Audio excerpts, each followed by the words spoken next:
ابن عباس رضی اللہ تعالی عنہما راوی ہیں کہ پیارے آقا علیہ الصلوۃ والسلام فرماتے ہیں اِنَّ لِهَذَا الْحَجَرِ لِسَانًا وَشَفَتَيْنِ يَشْهَدُ لِمَنْ اسْتَلَمَهُ يَوْمَ الْقِيَامَةِ بِحَقٍّ۔ پیارے آقا علیہ الصلوۃ والسلام نے فرمایا کہ یہ حجر اسود، اس کو اللہ تبارک تعالی قیامت کے میدان میں ایک زبان عطا فرمائے گا اور 2 ہونٹ عطا فرمائے گا۔ جس نے اس کا بوسہ لیا ہوگا دنیا کے اندر، اللہ تبارک تعالی اس کے متعلق اسے یعنی خبر ہوگی اللہ تعالیٰ کی طرف سے، اور وہ ان تمام کی گواہی دے گا ٹھیک ٹھیک کر کے، یعنی فلاں نے ایمان کی حالت میں میرا بوسہ لیا تھا، استلام کیا تھا۔ پیارے آقا علیہ الصلوۃ والسلام نے فرمایا یہ اللہ تبارک تعالیٰ نے حجر اسود کو شان عطا فرمائی ہے کہ جس نے بھی انہیں بوسہ دیا ہے تو وہ بوسہ قیامت کے میدان میں حجر اسود بوسے کی گواہی دے گا اور اس کے ایمان کی گواہی دے گا کہ انہوں نے ایمان کی حالت میں ہمارا بوسہ لیا تھا، استلام کیا تھا۔ تو یہ استلام کی فضیلت ہے۔ اور دوسری روایت کے اندر حضرت ابن عباس رضی اللہ تعالیٰ عنہ فرماتے ہیں کہ نبی کریم رؤوف الرحیم علیہ الصلوۃ والسلام نے ارشاد فرمایا واللہ لا یبعثہ یوم القیامہ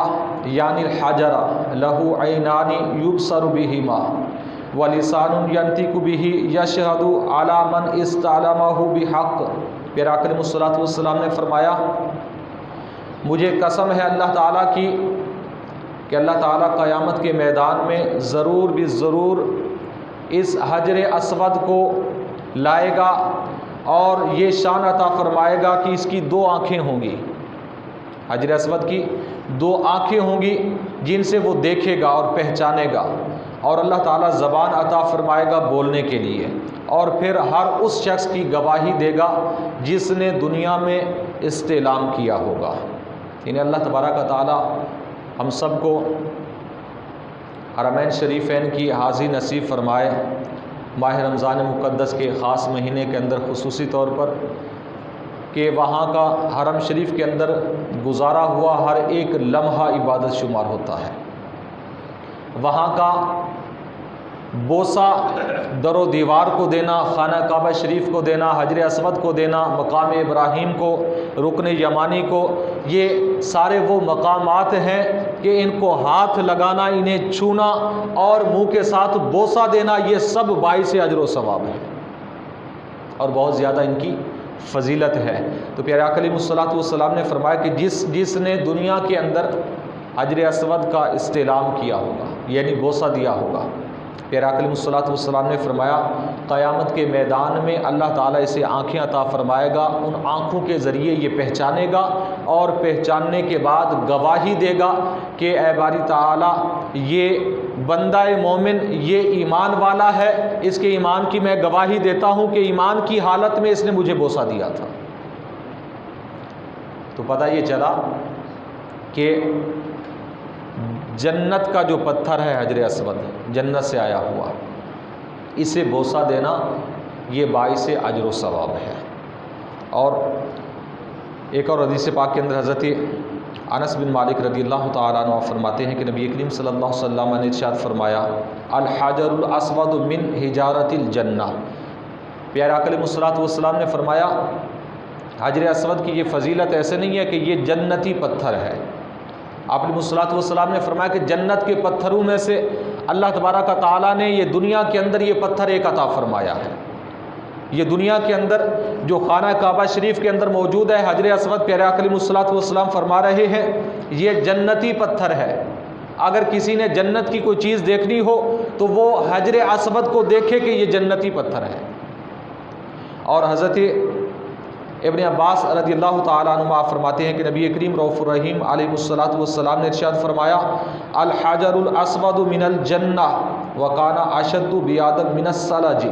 حتی سودته خطایا اہل الشرک۔ نبی کریم صلی اللہ علیہ وسلم نے فرمایا کہ حجر اسود یہ جنت کا پتھر تھا، اور جب یہ جنت سے لایا گیا تو نبی کریم صلی اللہ علیہ وسلم فرماتے ہیں یہ برف سے زیادہ سفید تھا، اس کی رنگت سیاہ نہیں تھی۔ پیارے آقا علیہ الصلوۃ والسلام فرماتے ہیں برف سے زیادہ یہ سفید تھا، حتیٰ سودتہ خطایا اہل الشرک، اہل شرک کے گناہوں نے، ان کے کفر و شرک نے، کیونکہ زمانہ جاہلیت کے اندر اور نبی کریم صلی اللہ علیہ وسلم کی آمد سے پہلے مکہ شریف پر، خانہ کعبہ شریف پر اور حجر اسود یہ کفار و مشرکین کے قبضے میں رہ چکا ہے کافی عرصے تک، حتیٰ کہ انہوں نے چھپا بھی لیا تھا ایک دو مرتبہ۔ تو حضور نبی کریم صلی اللہ تعالیٰ علیہ وسلم نے فرمایا ان شرک کرنے والوں کے گناہوں نے اسے سیاہ کر دیا، ان کے گناہوں نے، ان کی غلطیوں نے اسے سیاہ کر دیا ہے۔ جب جنت سے یہ آیا تھا اس وقت یہ سیاہ نہیں تھا، لوگوں کے گناہوں نے اسے سیاہ کر دیا۔ پیارے آقا علیہ الصلوۃ والسلام نے فرمایا کہ یہ جنتی پتھر تھا، لیکن لوگوں کی اور خصوصاً اہل شرک کی گناہوں کو ایسا جذب کیا کہ خود سیاہ ہو گیا۔ اور حضرت جابر بن عبداللہ رضی اللہ تعالیٰ عنہ فرماتے ہیں حضور نبی کریم رؤوف الرحیم علیہ الصلوۃ والسلام نے ارشاد فرمایا الحجر یمین اللہ، کہ حجر اسود یہ اللہ کا دایاں ہے،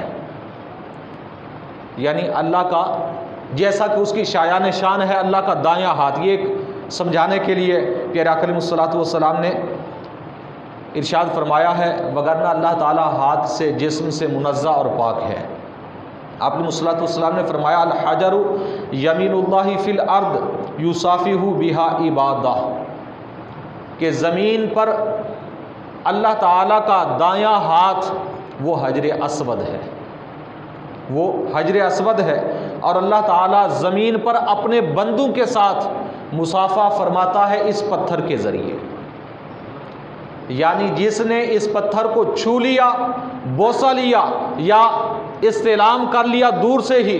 تو گویا کہ اس نے اپنے رب کے ساتھ مصافحہ کیا، اپنے رب کے ساتھ یعنی ہاتھ ملایا۔ اتنا اسے اس کی اجر و فضیلت ہے، اتنی زیادہ اس کی فضیلت ہے کہ پیارے آقا علیہ الصلوۃ والسلام نے فرمایا گویا کہ یہ سمجھ لو کہ دنیا کے اندر حجر اسود یہ اللہ کا دایاں ہاتھ ہے، سیدھا ہاتھ ہے، جس نے اس کا استعلام کیا تو اس نے اللہ تعالیٰ کے ساتھ مصافحہ کیا۔ اور حضرت اکرمہ رضی اللہ تعالیٰ عنہ اور حضرت انس بن مالک رضی اللہ تعالیٰ عنہ سے یہ روایت ہے، حضرت اکرمہ سے موقوفاً روایت ہے کہ نبی کریم صلی اللہ علیہ وسلم نے ارشاد فرمایا الحجر یمین اللہ فمن مسحہ فقد بایا اللہ۔ نبی کریم صلی اللہ علیہ وسلم نے فرمایا حجر اسود یہ زمین پر اللہ کا دایاں ہاتھ ہے، جس نے اسے مس کیا یعنی چھوا، ہاتھ لگا لیا، پیارے آقا علیہ الصلوۃ والسلام فرماتے ہیں تحقیق اس نے اللہ تعالیٰ کے ہاتھ پر بیعت کر لی، اس نے اللہ تعالیٰ کے ہاتھ پر بیعت کی، جس نے حجر اسود کو ایک مرتبہ چھو لیا، جس نے اسے مس کر لیا۔ پیارے آقا علیہ الصلوۃ والسلام فرماتے ہیں گویا کہ اس نے اپنے رب کے ہاتھ پر بیعت کر لی ہے۔ اور جو اللہ کے ہاتھ پر بیعت کر لے، بیعت کا معنی تو کسی کے ہاتھ پر بک جانا، کسی کے ہاتھ پر بک جانا، تو جو اپنے آپ کو اللہ کے ہاتھ پر بیچ دے تو وہ تمام گناہوں سے پھر دنیا میں پاک ہو جاتا ہے، منزہ ہو جاتا ہے، گناہوں سے بچ جاتا ہے۔ پیارے آقا علیہ الصلوۃ والسلام نے فرمایا گویا کہ یہ ایک ترغیب بھی دے رہے ہیں نبی کریم صلی اللہ علیہ وسلم کہ اگر جاؤ خانہ کعبہ شریف تو وہاں پر حجر اسود کو استلام ضرور کیا کرو، جہاں تک ممکن ہو سکے اسے چھوؤ، ہاتھ لگاؤ، کہ اس کی فضیلت بہت زیادہ ہے۔ اسے چھونا گویا کہ اللہ تعالیٰ کے ساتھ مصافحہ کرنا ہے، اسے چھونا گویا کہ اللہ تعالیٰ کے ہاتھ پر بیعت کرنا ہے، اتنی زیادہ فضیلت ہے حجر اسود کو چھونے کی۔ ایک اور بات یہاں پر ذہن میں رکھیں، جیسا کہ موجودہ زمانے کے اندر کیونکہ مکہ شریف جائیں، بیت اللہ شریف کے اندر بھیڑ بہت ہوتی ہے، بہت زیادہ رش ہوتا ہے، کہ آسانی کے ساتھ حجر اسود کا بوسہ یا اسے چھونا یہ بہت مشکل ہوتا ہے، اس لیے وہاں پر جائیں اب کسی کی دل آزاری کر کے، دھکے دے کر، ایک دوسرے کو تکلیف دے کر اگر کوئی شخص پہنچ جائے تو یہ نیکی نہیں ہے۔ اس کا نعم البدل نبی کریم صلی اللہ علیہ وسلم نے خود بتا دیا کہ اگر رش ہے، بھیڑ ہے، اگر کوئی بندہ مومن وہاں تک پہنچ نہیں سکتا تو دور سے جہاں تک اسے نظر آ رہا ہے، جیسے ہی حجر اسود کی سیدھی میں آئے، اس کے برابر آئے، دور سے اپنے ہاتھ کا اشارہ کرے، اسے چوم لے، اسے حجر اسود کو چھونے کا اور چومنے کا اجر و ثواب مل جائے گا۔ یہ اسی لیے بتایا گیا ہے کہ اگر سارے یہ کوشش کریں کہ وہاں جا کر ہم چومیں تو اسی وجہ سے وہاں کئی لوگوں کے نقصان ہوتے ہیں، کچھ لوگوں کی دل آزاریاں ہوتی ہیں، تکلیف پہنچتی ہے۔ تو خانہ کعبہ شریف کے اندر جیسا کہ پیچھے ہم روایات پڑھ کے آئے ہیں، بیت اللہ شریف کے اندر جہاں پر ایک نیکی کا ثواب لاکھوں میں ہے تو وہاں پر ایک گناہ بھی جو ہے وہ لاکھوں کے اندر لکھا جاتا ہے۔ اگر کسی ایک بندہ مومن کی دل آزاری ہو گئی تو گویا کہ سمجھ لیں 1,00,000 مسلمانوں کی دل آزاری کی، تو وہاں گناہ بھی اتنا سخت ہے۔ اس لیے اس چیز کا بھی خاص خیال رکھنا چاہیے۔ ہاں ایسے وقت میں گئے کہ جس وقت میں رش نہیں ہے، بھیڑ نہیں ہے، آسانی کے ساتھ بغیر کسی کو تکلیف دیے اگر ہم وہاں پر استعلام کر سکتے ہیں، چھو سکتے ہیں، بوسہ دے سکتے ہیں تو پھر یہ بہت فضیلت والا کام ہے۔ اگر ایسا نہیں تو دور سے ہی اگر ہم اشارہ کر کے استعلام کریں تو وہی اجر، وہی ثواب، وہی فضیلت مل جائے گی جو اسے چھونے سے ملتی ہے۔ یہ پیارے آقا علیہ الصلوۃ والسلام کے فرامین اس بارے میں موجود ہیں۔ اور اس کے علاوہ حضرت عبداللہ ابن عمر رضی اللہ تعالیٰ عنہ آپ حدیث پاک روایت فرماتے ہیں کہ حضور نبی کریم رؤوف الرحیم علیہ الصلوۃ والسلام نے ارشاد فرمایا ان مسح الحجر الاسود والرکن الجمانی یحط عن الخطایا حتی، نبی کریم صلی اللہ علیہ وسلم نے فرمایا کہ حجر اسود کو چھونا، مس کرنا، اور رکن یمانی کو مس کرنا اور چھونا، بوسہ دینا، پیارے آقا علیہ الصلوۃ والسلام نے فرمایا اس کی فضیلت یہ ہے یحط عن الخطایا حتی،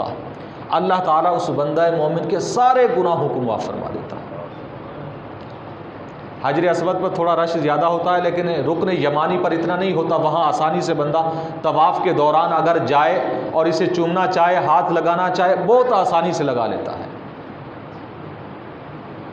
اس میں رکن یمانی پر جانا آسان ہے۔ تو پیارے آقا علیہ الصلوۃ والسلام فرما رہے رکن یمانی اور حجر اسود، پیارے آقا علیہ الصلوۃ والسلام فرماتے ہیں ان کی فضیلت یہ ہے جو انہیں ایک مرتبہ چھو لے، ایک مرتبہ چھونے کی فضیلت یہ ہے کہ اللہ تعالیٰ اس کے سارے گناہ، جتنے گناہ اس کے ہو چکے ہوتے ہیں، اللہ تعالیٰ سب گناہوں کو معاف فرما دیتا ہے، کوئی ایک گناہ بھی اس کا باقی نہیں رہتا۔